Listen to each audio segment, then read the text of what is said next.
Twitter has as of late declared another device in their battle against free discourse and the quest for knowledge, individual by individual blocking.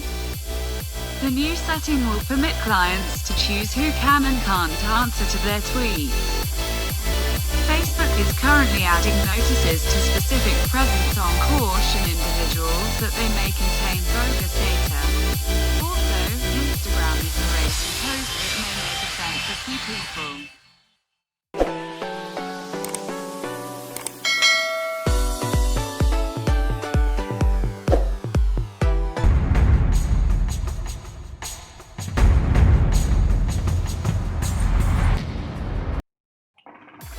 The right to speak freely of discourse incorporates the option to fight discourse you can't help contradicting. The individuals who punch protesters at rallies can no more profess to help free discourse than Lenin could profess to help private enterprise.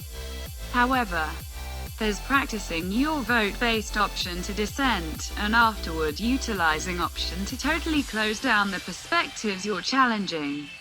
As of late, it appears that protesters are pointing exclusively for the last mentioned, creating a situation your rival is hesitant to enter appears to have truly taken off around 2013. Preceding that, fights at grounds once in a while obstructed a welcomed speaker from joining in. Today, you find out about dropped addresses with mind desensitizing normality.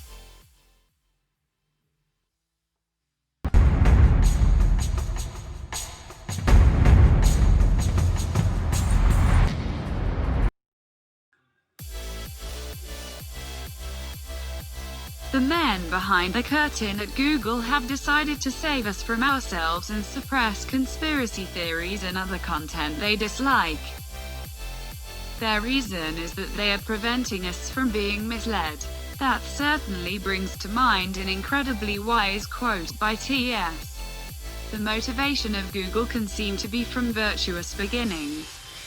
But there is one problem: conspiracy theories are often true. For example, Project MKUltra, the horrifying CIA mind control experiment. And what about the theory that support for the Iraq War was falsely created due to lies about babies being thrown from incubators?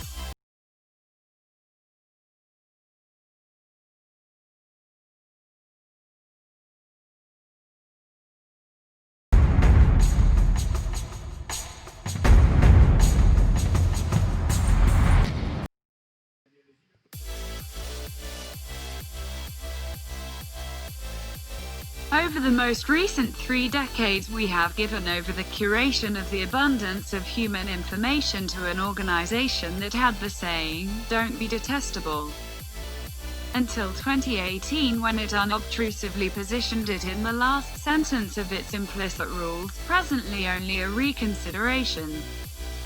The most recent 2 years have seen Google continuously crush the nature of its list items, first filling in with supported posts and now, as of May 2020, apparently supplanting the whole list with results that give Google and its companions money-related help during coronavirus.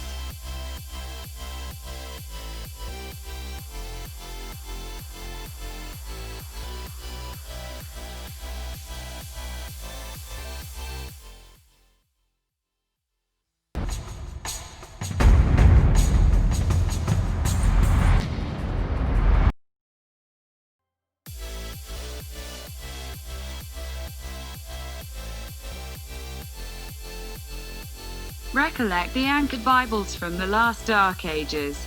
Prepare to be blown away. They're returning.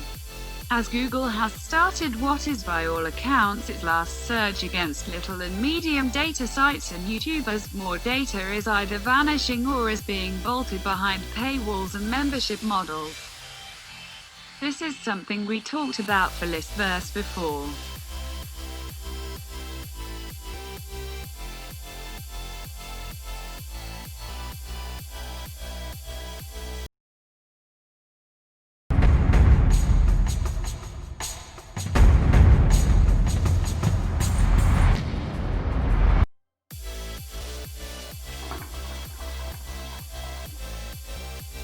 The biggest name in podcasting has just announced that he is moving to Spotify, where, for the inconvenience of listening to an ad, you can access his podcasts. He is probably the first really big name to tell Google he won't tolerate their censorship. Up until now, Rogan was earning $36 million a year for his podcasts with Google. But Spotify lured him in with a promise of $100 million. It is no wonder he is willing to take the risk and move to a paid service.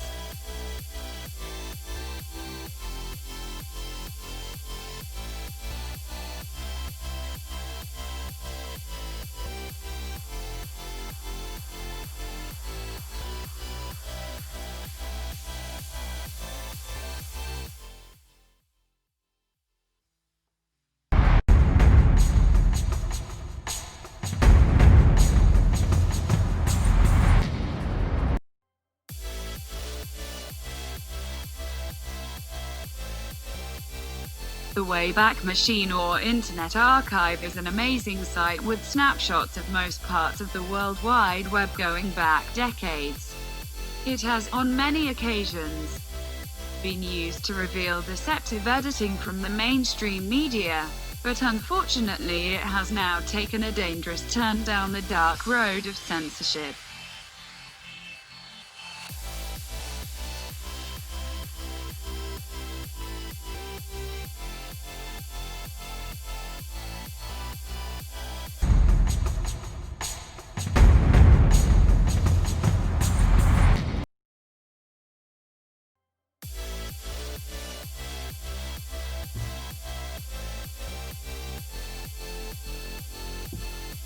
Scientists and doctors are now routinely fired for discoveries, or even espousing theories that are now deemed contrary to ideas proven by scientific consensus, argumentum ad veracundum anyone.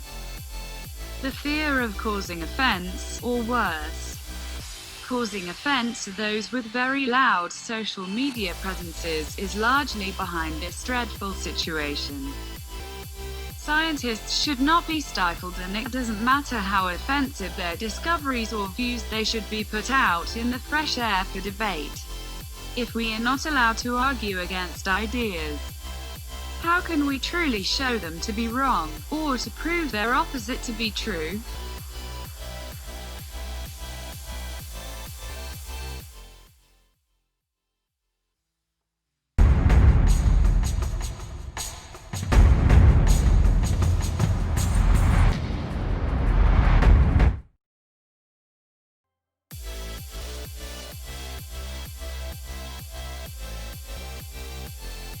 The first thing I did when New Zealand shops and restaurants reopened after the coronavirus lockdown was spend the day in the city browsing the shops and having lunch with friends.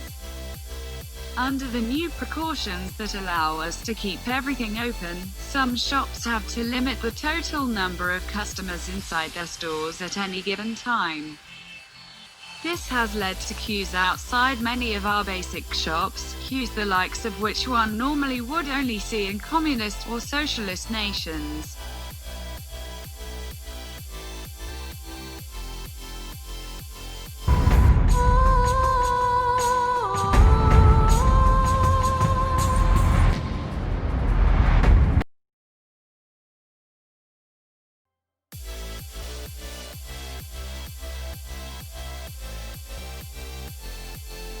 Social distancing is going to have many serious knock-on effects that are unforeseen, with some places already banning cash due to paper being such a good carrier for the virus.